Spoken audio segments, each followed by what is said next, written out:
आज हम लोग शुरू करने जा रहे हैं अपने सिविक्स से चैप्टर नंबर 5 जिसका नाम है जुडिशियरी। जुडिशियरी बेसिकली हम लोग इसमें ना इस पूरे चैप्टर में बेसिकली हम लोग कोर्ट के बारे में पढ़ने वाले हैं।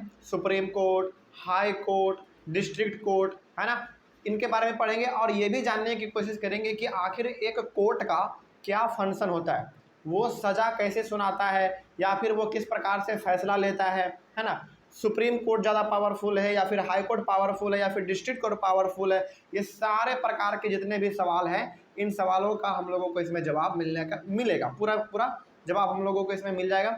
इसके साथ ही साथ हम लोग इसमें ये भी जानेंगे कि जुडिशियरी का यानी कि कोर्ट का क्या रोल है हमारे लाइफ में, है ना। इसी के बारे में हम लोग पूरी तरीके से इस चैप्टर में पढ़ने वाले हैं। यदि एक शब्द में कहा जाए, एक सेंटेंस में यदि कहा जाए तो हम लोग ये कह सकते हैं कि पूरी तरीके से हम लोग इसमें जो है ना कोर्ट कचहरी के बारे में ही पढ़ने वाले हैं। ठीक है, चलिए इस चैप्टर को शुरुआत करने से पहले हम आपको याद दिलाना चाहते हैं बहुत ही इंपॉर्टेंट 3 टर्म। पहला लेजिस्लेचर, दूसरा एग्जीक्यूटिव और तीसरा जुडिशियरी। इन तीनों इंपॉर्टेंट टर्म्स के बारे में हम लोगों ने अपने पहले वाले चैप्टर में ही बात किया था, है ना। पहला लेजिस्लेचर, एग्जीक्यूटिव और जुडिशियरी, तो इन तीनों के बारे में हम लोग पहले एक बार समझ लेते हैं क्योंकि उन तीनों में से हमारा एक जुडिशियरी भी आता है, तो समझना थोड़ा सा जरूरी हो जाता है। देखिए, पहला है हमारा लेजिस्लेचर। लेजिस्लेचर में हमारे कौन लोग आते हैं?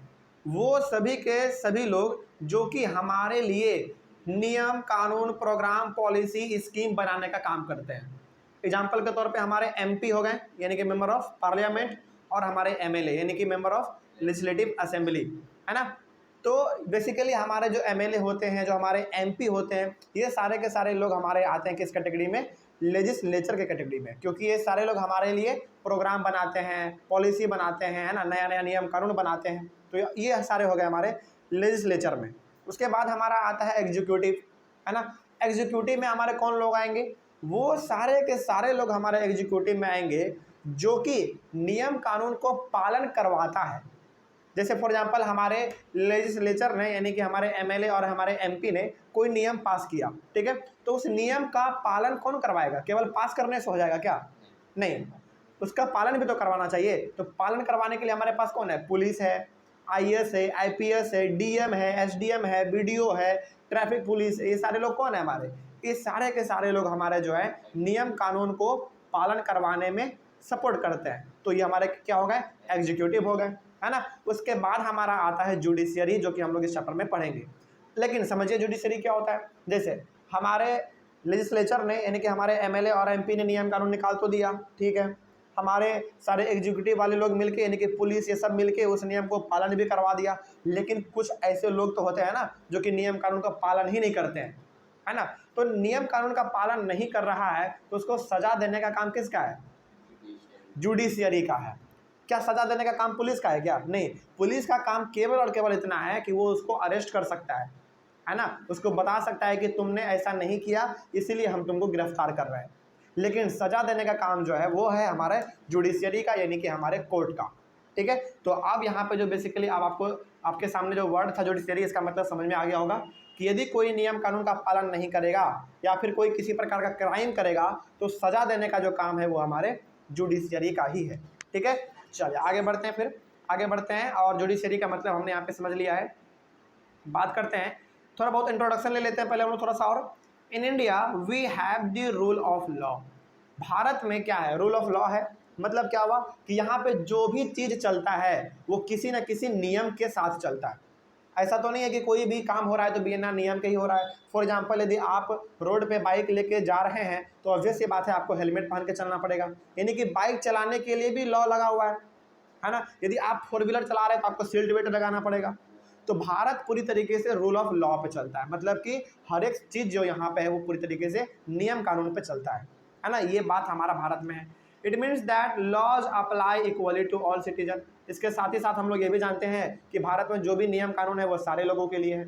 जैसे हमने आपको पहले चैप्टर में भी बताया था कि चाहे प्रधानमंत्री हो, चाहे प्राइम मिनिस्टर, राष्ट्रपति हो, चाहे सीएम हो, पीएम हो, कोई भी हो, आईएएस आईपीएस कोई भी हो, सभी के लिए नियम कानून बराबर होता है। हमने इसका एग्जाम्पल सबसे अच्छा आपको कौन सा दिया था कि मान लीजिए कि प्रेसिडेंट जो है बाइक लेकर रोड पे निकल गए लेकिन उन्होंने हेलमेट नहीं पहना है, तो पुलिस के पास ये पावर है कि राष्ट्रपति को भी वो रोक सकता है और उसके ऊपर फाइन लगा सकता है। क्यों? क्योंकि नियम कानून तो सबके लिए एक है। तो जो पैसा यानी कि जो फाइन आम आदमी को देना पड़ता है वो फाइन राष्ट्रपति को भी देना पड़ेगा। ठीक है, इसीलिए कहा गया है कि नियम कानून जो है वो सबके लिए बराबर है। Also we have a certain set of fixed procedures when a law is violated. मतलब कि यदि कोई नियम का पालन नहीं करता है, यदि या फिर वो रूल को तोड़ देता है, तो हमारे पास एक तरीका है। क्या तरीका है? उसको सजा देने का, उसको पनिश करने का, है ना। ये कौन काम करता है? जुडिशरी करेगा, हमारा कोर्ट कचहरी करेगा, है ना। तो वही यहाँ पे लिखा हुआ था कि हमारे पास एक फिक्स्ड प्रोसीजर है। मतलब कि यदि कोई नियम कानून का पालन नहीं कर रहा है तो हमको एक प्रोसीजर से होकर गुजरना पड़ेगा, तो उसके बाद उसको सजा देना पड़ेगा। और एक बार जो जुडिशरी कह दिया उसको मानना पड़ता है ना। आगे बढ़ते हैं। The judiciary plays an important role in the functioning of India's democracy. आपको मालूम है भारत में क्या डेमोक्रेसी है? यानी कि भारत एक डेमोक्रेटिक कंट्री है। मतलब कि यहाँ पे हर एक लोग पूरी तरीके से फ्रीडम के साथ रह सकते हैं, अपने लीडर को वोट देके चुन सकते हैं, यानी कि पूरी तरीके से लोग यहाँ पे आज़ाद हैं। तो जब लोग यहाँ पे आज़ाद हैं तो यहाँ पे जो सबसे इम्पोर्टेंट रोल कोई प्ले करता है तो वो हमारा कौन है? जुडिशरी। क्योंकि हर दिन कोई ना कोई लोग किसी न किसी प्रकार का क्राइम करता ही है, नियम कानून को तोड़ता है। तो एक प्रकार से हमारा यहाँ पे सिस्टम अच्छी तरीके से चल सके उसके लिए सामने कौन आता है? हमारा जुडिशरी आता है ना। तो हमारे डेमोक्रेटिक कंट्री को चलाने के लिए बहुत बड़ा योगदान है किसका? जुडिशरी का, यानी कि कोर्ट कचहरी का। ठीक है, आगे। Judiciary is independent in our country. ये बहुत बड़ा स्टेटमेंट है, ये बहुत बड़ा, देखने में छोटा लग रहा है लेकिन है बहुत बड़ा। देखिए क्या लिखा हुआ है, लिखा हुआ है judiciary is independent in our country. मतलब ये हो गया कि हमारे यहाँ पे जो जुडिशरी है, जो भी हमारे कोर्ट हैं, चाहे वो डिस्ट्रिक्ट कोर्ट हो, चाहे सुप्रीम कोर्ट हो, चाहे हाई कोर्ट हो, वो पूरी तरीके से आज़ाद है। आज़ाद का मतलब ये हो गया कि उनके ऊपर कोई भी दबाव नहीं बना सकता है। फॉर एग्जाम्पल मान लीजिए यदि किसी केस में यदि हमारा प्रधानमंत्री अपराधी पाया जाता है, यानी कि उन्होंने कोई क्राइम किया है, तो कोर्ट के पास यह पावर होता है कि वो प्रधानमंत्री को भी जेल में डाल सकता है। सोचो, इसीलिए हम लोग यहाँ पे कह सकते हैं कि इंडिपेंडेंट है। मतलब ये पूरी तरीके से अपने आप में आज़ाद है, इसको कोई भी कंट्रोल नहीं कर सकता है। कंट्रोल करने का मतलब क्या हुआ? कि कोई भी इसके काम में दखल अंदाजी नहीं कर सकता है। ठीक है, तो इसीलिए कहा गया था कि judiciary is an independent in our country. देखो यहाँ पे ना हमारे भारत में कुछ ऐसे ऑर्गेनाइजेशन है, कुछ ऐसे डिपार्टमेंट है जो कि पूरी तरीके से इंडिपेंडेंट है। जैसे आपका जुडिशरी हो गया, इसके ऊपर किसी का पावर नहीं चलता है। उसी प्रकार से आपका इलेक्शन कमीशन ऑफ इंडिया है, यानी कि जो कि आपके भारत में पूरी तरीके से चुनाव का काम करवाता है। जैसे मुखिया लेवल का भी चुनाव होता है ना। फिर से आपका सीएम के लिए भी चुनाव होता है, सीएम पद के लिए, यानी कि मुख्यमंत्री कौन बनेगा। उसके बाद पीएम के लिए भी होता है, प्रधानमंत्री कौन बनेगा, है ना।